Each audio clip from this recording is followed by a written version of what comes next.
আজকে বাসায় সন্ধ্যার সময় নাস্তা রান্না করছি। আজকে ছোলা রান্না করছি, একটু মাখা মাখা করে খাইতে মন চাইলো, তাই একটু ঝাল ঝাল করে রান্না করলাম। আমার বর বাটিতে উঠাচ্ছে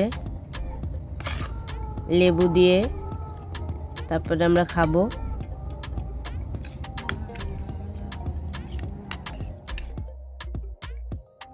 এই যে আমার হাজবেন্ড লেবু দিয়ে দিচ্ছে।